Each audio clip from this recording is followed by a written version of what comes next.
Ishonmaysizlar, Sergelidan 30 kilometr yo'l bosib, shaharning narigi chekkasi Yunusobodga hamma maqtayotgan yangi ochilgan turetskiy restoranni ko'rish uchun ataylab keldim. Miraf oilaviy restorani. Kiraverishingiz bilan sizni bahoriy kayfiyat hamda turkcha atmosfera kutib oladi. Ochilganiga ko'p bo'lmagan bo'lsa ham odam to'la. Bu yoqda jonli musiqa. Bitta eshitasizlarmi? Yodimda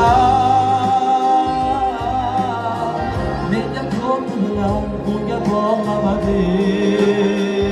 Mana bu salatlarini qaranglar, hammasi avtorskiy. Bunaqasini hech qayerdan topa olmaysizlar. Go'shtlarni sochni pishganini qaranglar. Har bitta taomga o'zgacha mehr berilgan. Shunchaki pishirilmagan, ustida ijod qilingan. Bu ijodkor oshpaz Turkiyada 10 yildan oshiq vaqt, Germaniyada, Ozarbayjonda malakalarini oshirib, hozirda Mirafda taom tayyorlayotgan ekanlar. Mana bu San Sebastianlar esa Galatada tayyorlanadigani bilan birga bir qilinar ekan. Negaki uni ham retseptini o'rganish uchun 6 oy umrlarini sarflagan ekanlar. Farzandlaringlar bilan kelsanglar muammo yo'q. Shinamgina detskiy plashatkasi bor. Juma, shanba, yakshanba kunlari kechki payt esa mana shunaqa jonli musiqa bo'ladi. Bir kishiga o'rtacha taxminan 200-300 ming atrofida tushadi. Xullas kelganimga afsuslanmadim. Ishonmasangiz siz ham oilaviy albatta kelib ko'ring. Videoga esa bitta like bosib qo'yish esdan chiqmasin. Miraf oilaviy restorani ertalab 9 dan kechki 11 gacha ishlaydi. Adresi Yunusobod 19, Amerikanskiy gospitaldan o'tishinglar bilan chap qo'lda keladi. Mo'ljal Gvardeyskiy bozor.